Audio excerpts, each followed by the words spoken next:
solitary lion crosses one of Africa's most beautiful national parks. The Ngorongoro crater of Tanzania shelters some of the most spectacular natural wonders on Earth. Over 2.5 million years ago, a great volcanic cone erupted. When the dust finally settled, all that remained was a giant bowl 12 miles across, surrounded by a rim rising 2,000 feet above the crater floor. During the wet season, abundant rainwater flows down the walls of the crater to form Lake Makat, where flamingos return to feed by the thousands.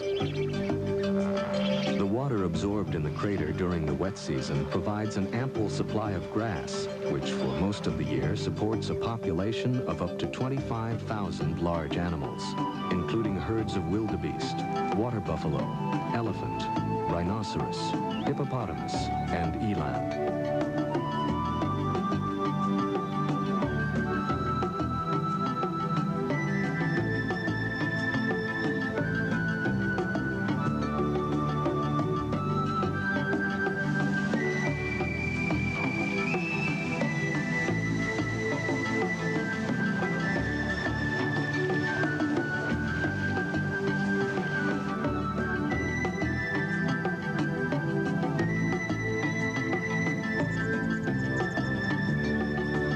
Of grazing animals provides the staple food for carnivores of the crater: jackal, hyenas, cheetah, and lions.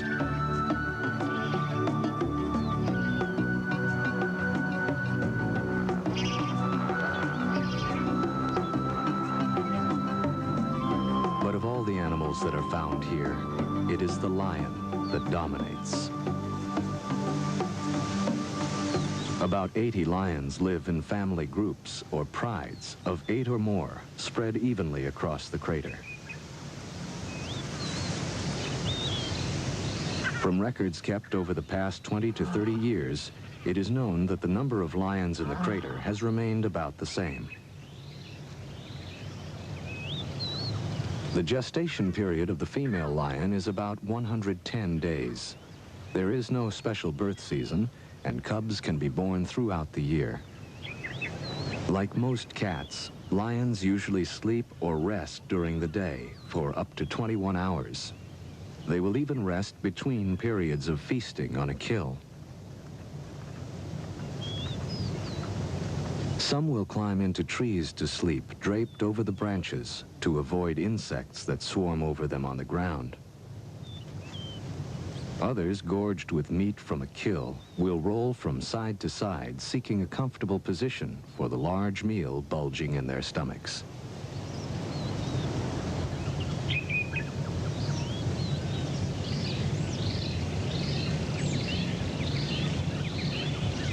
The pride is a complex social structure consisting of from 2 to 20 or more females and their cubs.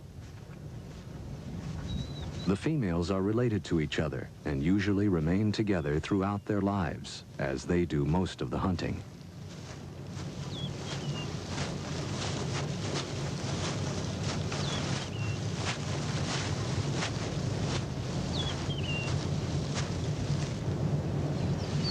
After a meal, the pride gathers, grooming and touching each other and strengthening their family bonds.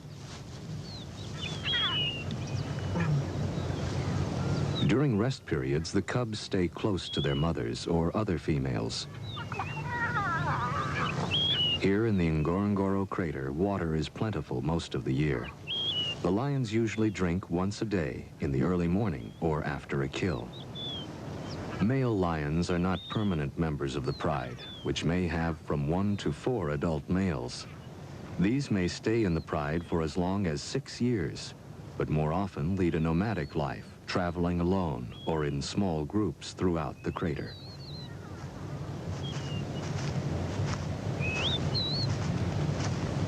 When hunting, the pride will either band in small groups or roam alone in search of prey.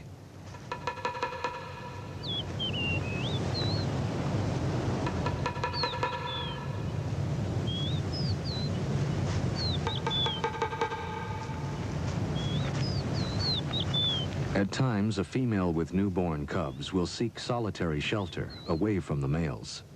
No one is certain if she chooses to leave or is forced away from the close social structure of the pride. Lions have few distinctive markings to assist in recognizing other members of the pride, especially over long distances. Therefore, they must approach another pride member in a direct manner, without hesitation. Should an approaching lion of the pride seem unsure of itself, it may be attacked as if it were a stranger. If a lioness is attacked several times, she may become unsure of herself and eventually leave her pride. In this way, the pride remains relatively stable in size.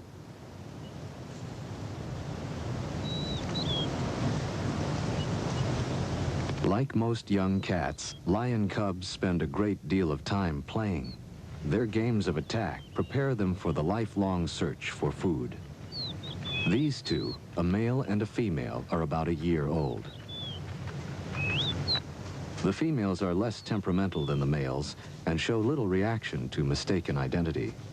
So most females remain with the pride, while the young males are eventually forced to leave. By the time they are 2.5 to 3.5 years old, young males are forced out by the mature males, who take over the pride for mating. And so the pride receives an infusion of new blood from the mature males, who fight for mating privileges. But in time, these males will be driven off by the younger breeding lions. Due to increased tourism, the lions have become accustomed to vehicles and to humans filming and observing their behavior. The camera crew has left the camera running, while the young lions inspect the tires. They are distracted by a shout from the cameraman, who is more in fear for the safety of the tires than for his companions. Koi.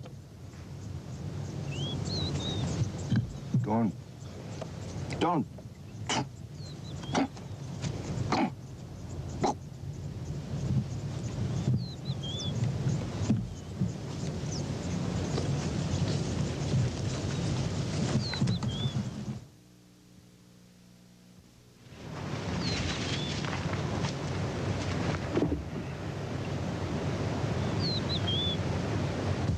The yearlings return to their mother for comfort and grooming. In a few years, the male yearling may be driven from the pride by an older male seeking to stake a claim. The young male will then spend a few years wandering alone or with other young males. As summer wears on, the great herds of wildebeest range over the crater floor. Grazing in the shimmering heat of the sun, the great herds are one of the main prey of the crater lions. The zebra are safer on the barren plain, but as they move into the taller grass, they are now at risk by the stalking female lions. The mottled brown coat of the lioness blends perfectly with the tall grass, now parched and brown in the summer sun. Hardly moving, the great cat waits for the unwary zebra to move closer to its place of concealment. It is not unusual for only one lion to hunt a zebra. Even though she may have greater success in numbers, once the lioness reaches her prey, the zebra will have little chance of survival. She stalks downwind of the zebra, slowly working her way closer and closer. Now joined by another lioness, she continues to wait for the zebras to move closer. Lions do not have the speed or stamina of other great cats, like the cheetah, and must wait patiently while their prey moves closer, and then, with a short sprint, attempt a quick kill. Now less than 50 feet from the zebra, the lioness waits.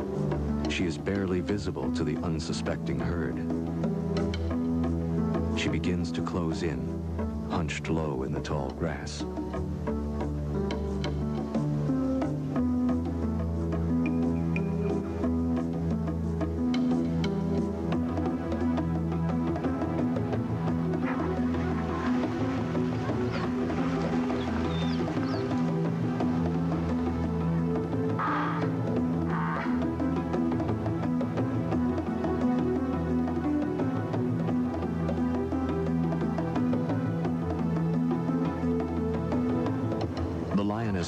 the zebra to the ground.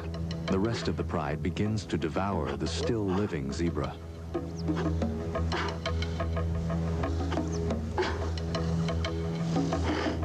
Still breathing, the zebra dies in what must be terrible agony as the great beasts gorge.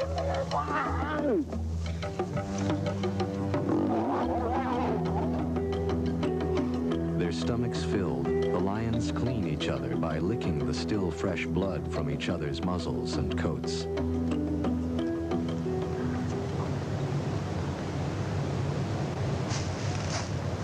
After the kill, the lioness joins her cubs and begins a long rest period to digest her meal.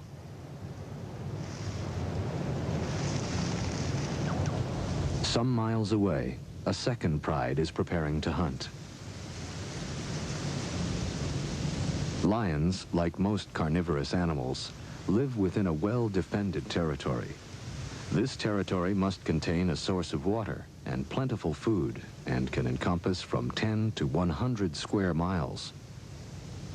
In the heart of the territory, the lioness is able to bear her cubs, protected by the other members of the pride. On this day, a water buffalo has been killed near an access road in the crater. Unconcerned by passing tourists' vehicles, the pride runs to the fresh kill.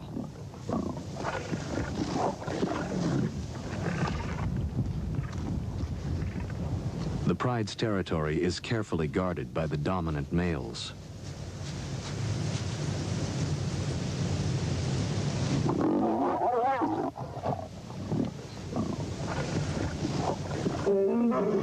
Roaring to alert trespassers, the male rushes forward, bellowing his rage to deter nomadic lions from entering his territory.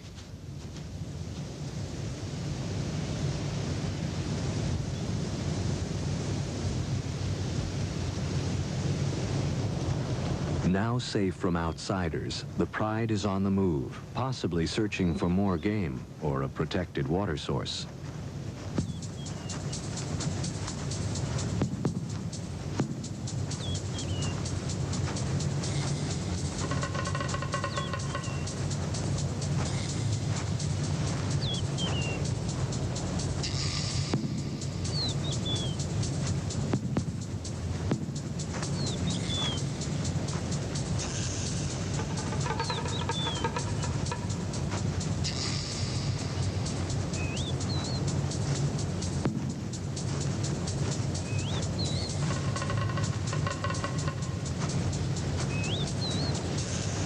This pride has a large concentration of cubs and yearlings. Stretched out along the access road, they seem indifferent to time or distance as they slowly make their way, following the others.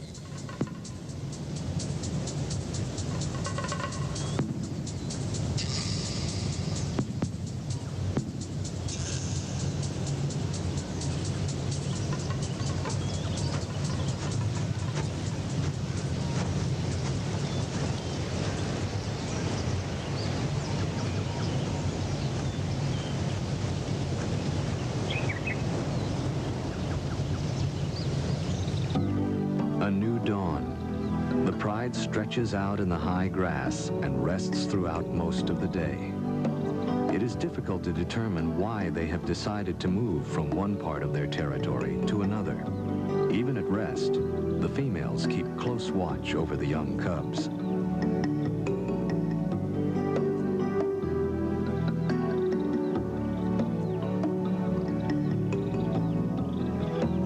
Have a well-defined system of communication.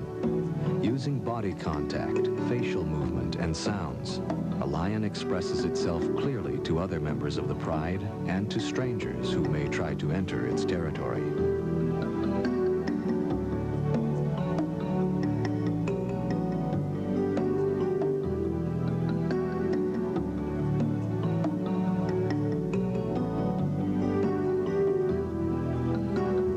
As spring turns to summer, a flock of crowned cranes flies over a herd of zebra feeding on the open savanna.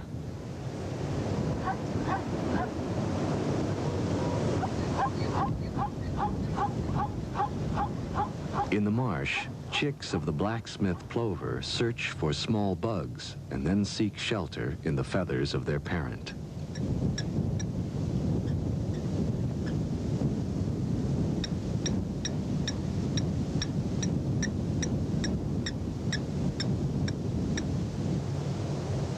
Emerging from her hiding place, a female and 3 very small cubs set out to join the pride.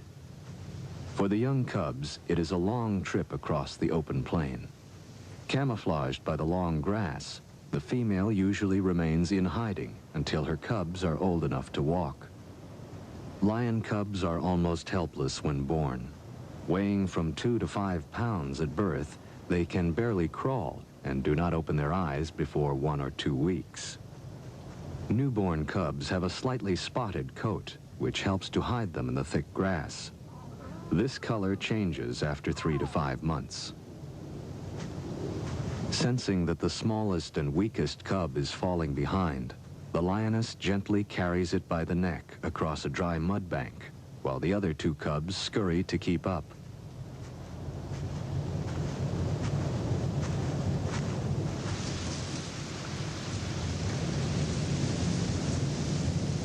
Slowly making her way past the others, she selects her spot.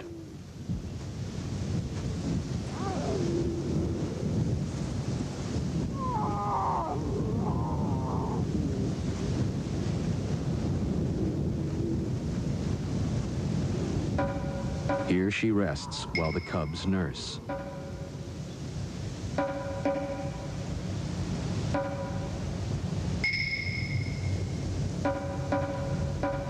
When several lionesses give birth at the same time, they frequently share the duties of raising all the cubs. This communal area then becomes the general meeting place for the entire pride.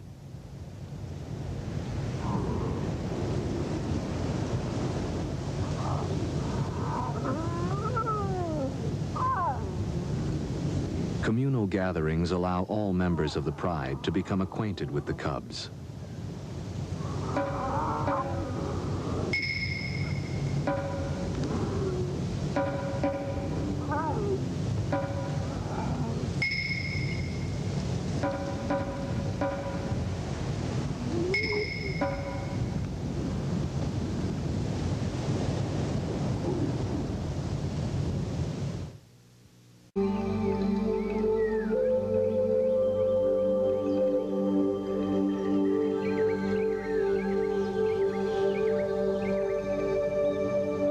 As dawn breaks over the crater rim, a herd of elephants spray dust across their backs to discourage biting insects.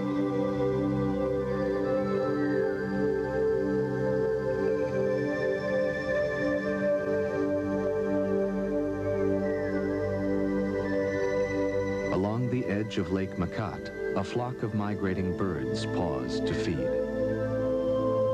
Among the trees, a small herd of zebra and an old elephant with only 1 tusk feed peacefully in the clear morning air. Near the lake shore, gazelles graze contentedly as they share their pasture with a flock of ducks. Knee-deep in the mud of the swamp, a huge water buffalo wallows contentedly.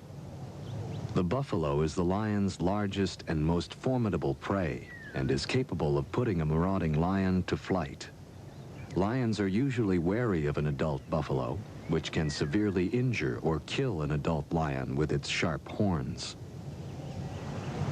During the heat of the day, the pride rests in the soft, high grass. The lion leads a life without threat, for their only real enemy, the hyena, will not attack the entire pride. If caught alone on the plain, an adult lion and cubs, or even young adults, can be at great risk from a pack of hyena.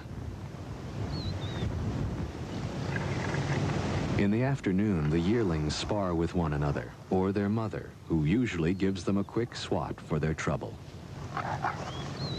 Then, relaxed and seemingly full of affection for the cubs, the female joins in the afternoon play.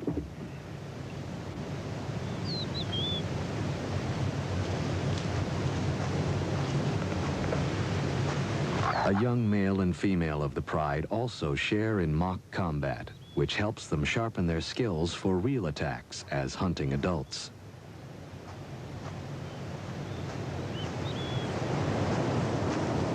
Late in the afternoon, the pride begins its quest for prey. Separated from a small herd of zebra by the mud flats of a slowly drying lake, two females are forced to leap a small stream.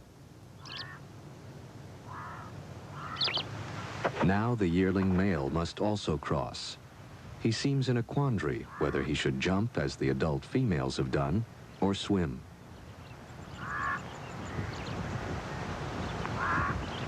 Most cats are excellent swimmers, but they will avoid the water unless it is absolutely necessary.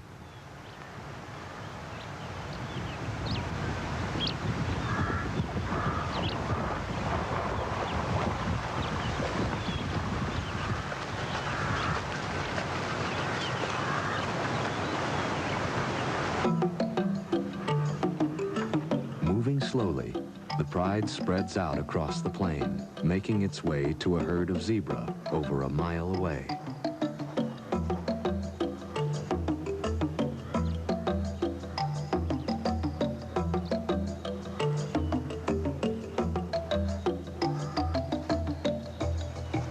Screened by the high grass, the lions stealthily approach the zebra.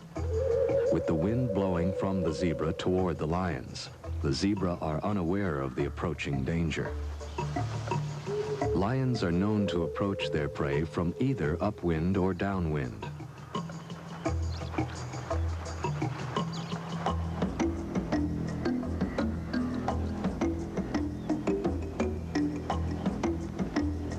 Time seems to stand still as the zebra slowly pass before one and then another of the crouching hunters.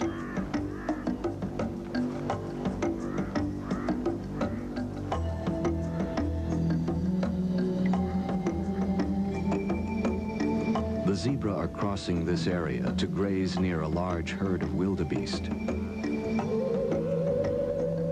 Now, one lioness begins to move toward the zebra. Nearby, the entire pride is waiting for the moment to charge.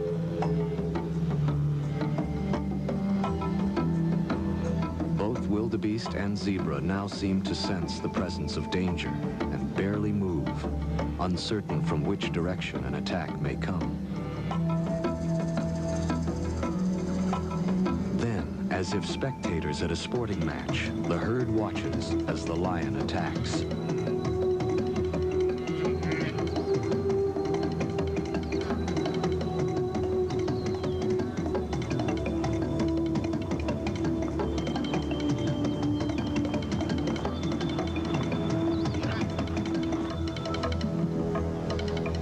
Lions are slower than zebra and wildebeest and are only about 30% successful, even when hunting in a group.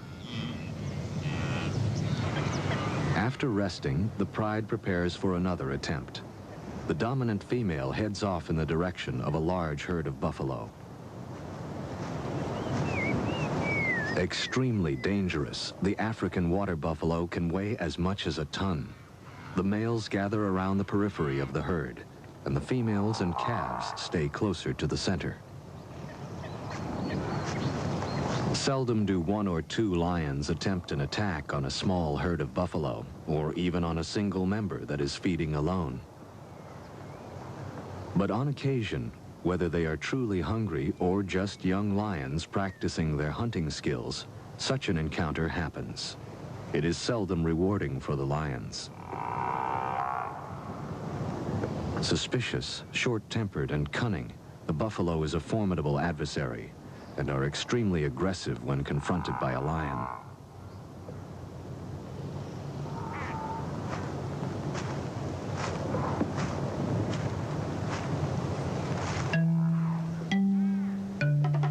In such short grass, the lions come as close as they can. Then they attack.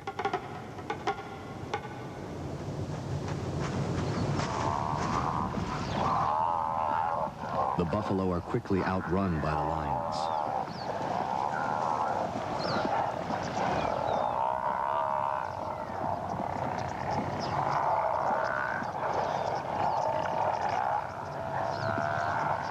It's not a fair match. 2 lions and 3 buffalo. The lions quickly break off when the buffalo turn to confront them.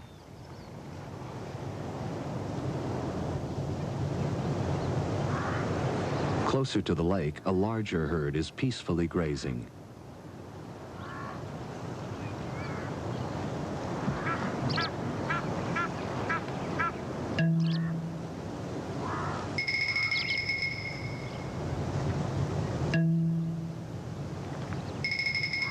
Here the grass is higher, which affords the lion better protection from being seen.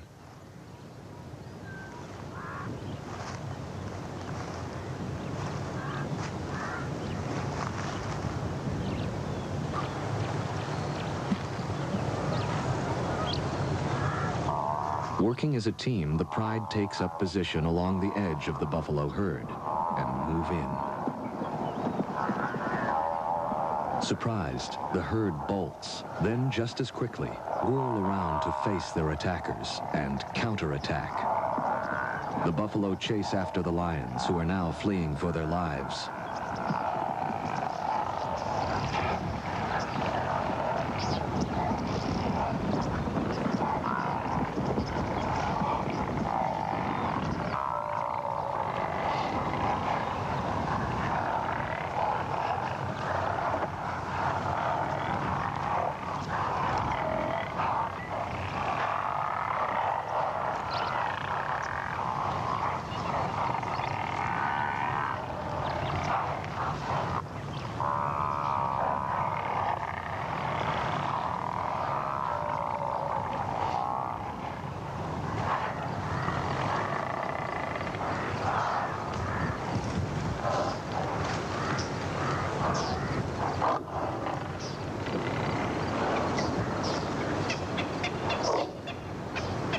Seemingly convinced that the danger is over, the buffalo move back to the marshy ground at lakeside. The lions, too, return to a less dangerous task. The lioness and her 2 yearlings, who have taken up sanctuary in a tree, also rejoin the pride.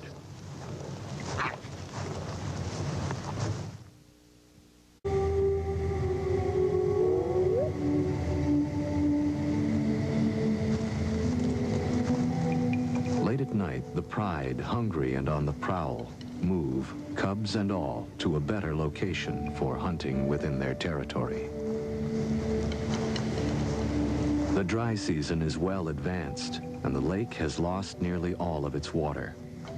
Crossing the dry lake, the female carries one of her cubs, while 2 others try to keep up. Somehow, the pride passes too close to a herd of buffalo, who try to trample the lions. In a valiant effort to protect the cubs, the lioness dashes at the buffalo, and then runs back to her cubs, trying desperately to guide them to safety.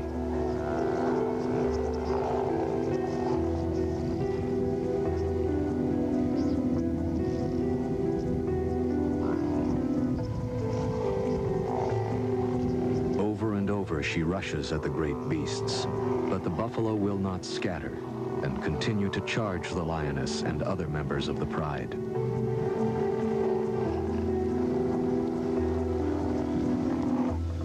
Dawn finds the savanna calm with no signs of raging buffalo. The pride has sought the shelter of a secluded spot.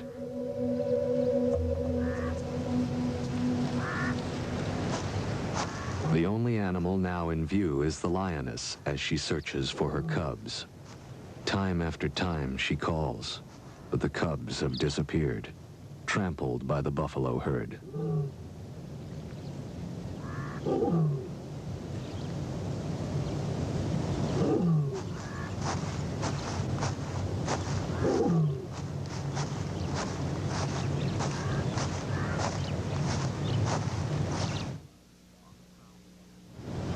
On the prowl again, the pride spots a lone buffalo feeding in the high grass along the edge of a swamp. Separated from its herd, a single buffalo is still extremely dangerous and must be approached with caution. This large male, with its ear torn from either previous attacks or thorn bushes, is joined by a wattled starling who makes a meal from the ticks that infests the hide of the bull. Deciding to attack, the pride begins to stalk the bull.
Struggling from the combined weight of the two lions, the bull stumbles. The other lions leap on him, robbing the bull of its strength.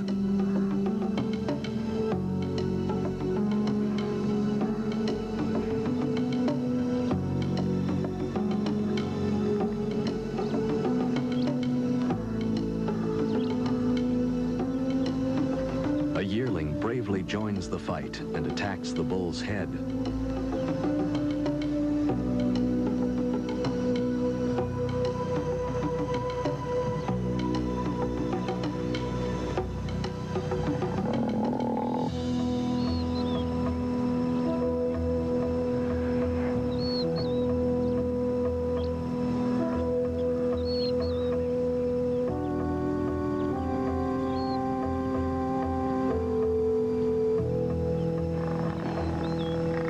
Other buffaloes approach to drive the lions away, but the lions are not easily dissuaded.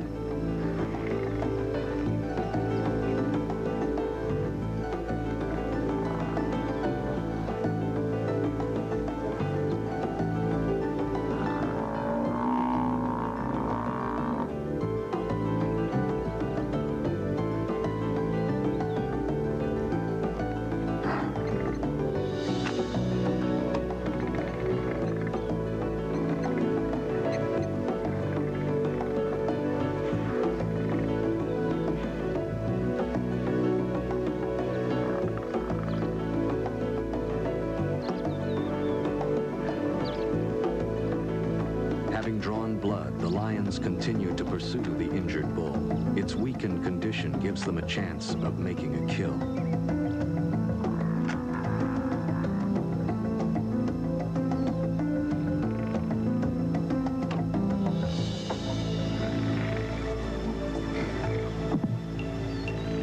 The injured bull seeks refuge in the swamp, but the lions hold their position at the edge of the herd.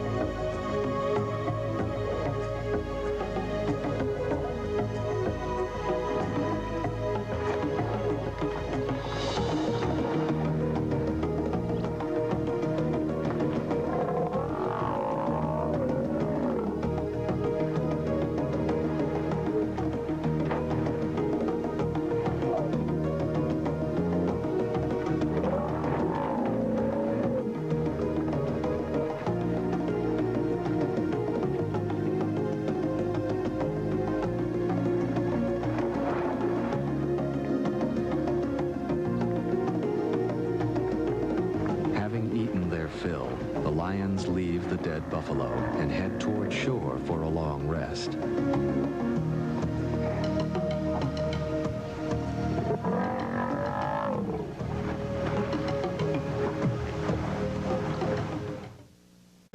Great clouds begin to build over the crater as the dry season gives way to the wet. Lying at 3 degrees south, just below the equator, the Ngorongoro has only 2 seasons, wet and dry. November is the beginning of the wet, and as the rains fall, the season of renewal begins. Now the entire crater ecosystem absorbs the life-giving moisture, and the parched ground bursts into life. For all of the animals of the crater, it is a time of patient waiting until the rains stop.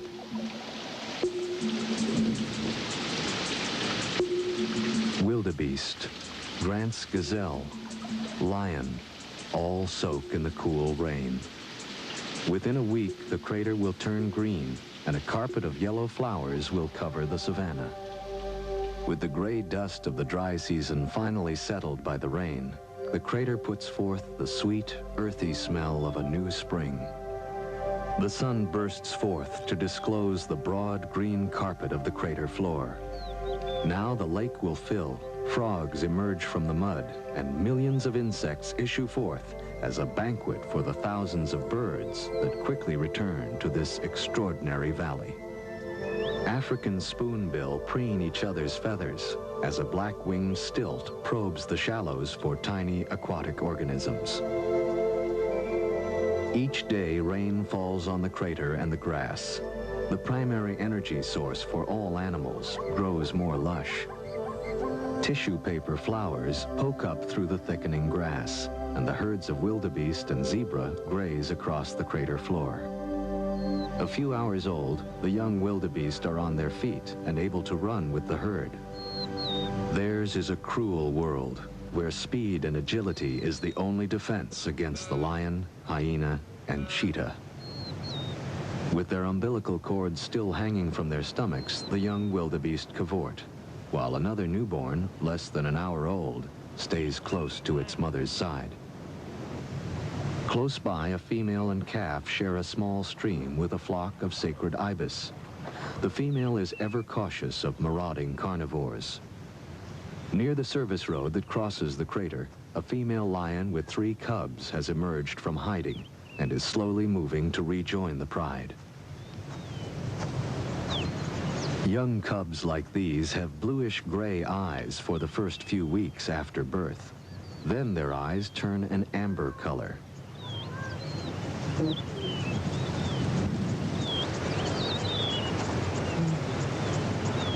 Between the periods of rain, the pride sleeps in the midday sun. Although cooler than the dry season, here at the equator, the days are warm and pleasant. With plentiful game, the lions are well fed and peaceful.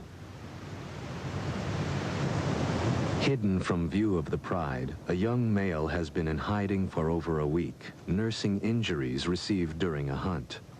Now it emerges, its hind leg obviously swollen with a festering wound.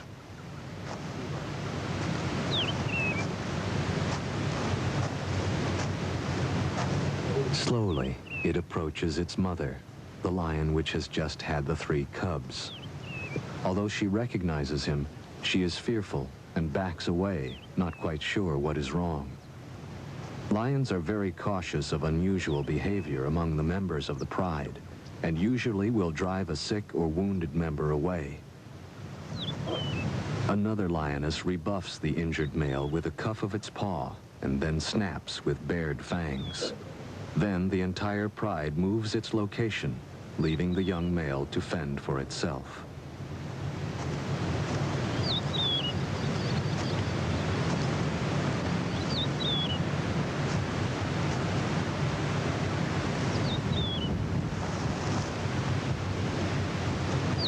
So weak it can hardly care for its wound, the male is no longer able to live with the pride. At nightfall, the pride will leave the area, and the young injured male will be left defenseless against a hyena attack.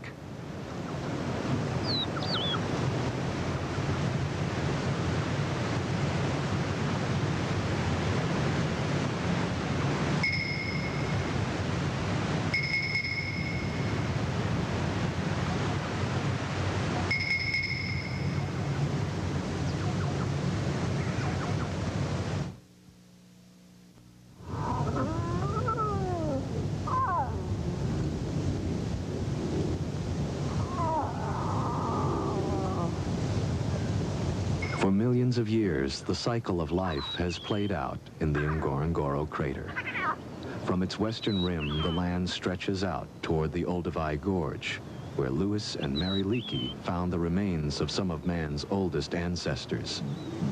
Farther on, at Laetoli, Mary Leakey found footprints that were left in damp volcanic ash some 3,700,000 years ago by two-legged, upright walking primates, or hominids, possibly one of mankind's earliest ancestors. Looking at these prehistoric footprints, one can see where the two creatures, one possibly male and the other a female carrying a baby, had stopped and turned, as if sharing a moment of doubt. Man has shared the planet with animals for only a very short time. Early ancestors of the great cats and other animals of the crater lived in Africa for many millions of years before the emergence of any form of pre-human. Yet, in the last 100 years, man has so altered the environment that thousands of species of animals, birds, fish, reptiles, and plants are extinct. Today, the nations of Africa share a common dilemma. The need for more farmland has reduced the once great herds of wild animals that roam the continent. However, since the end of World War II, much has been done to establish national parks in order to save the remaining unique species in Africa. This is the legacy of the Ngorongoro Conservation Area.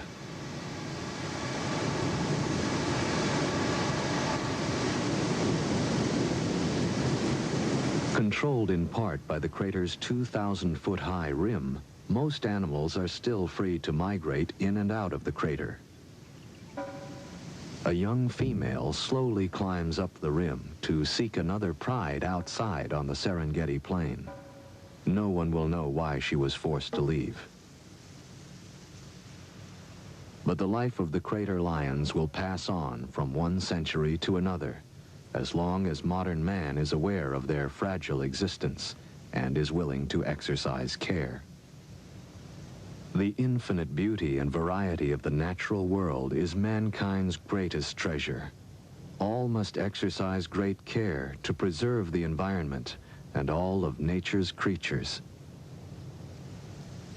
Symbol of strength and majesty since the beginning of recorded history, the lion has always commanded man's respect.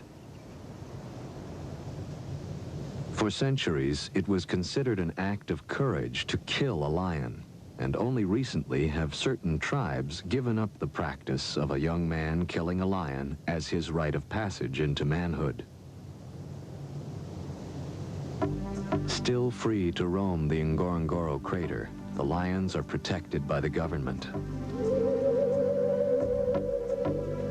Located in the Arusha region of northern Tanzania, southeast of Serengeti, the Ngorongoro crater and its wildlife are one of the world's most beautiful sights and must be preserved.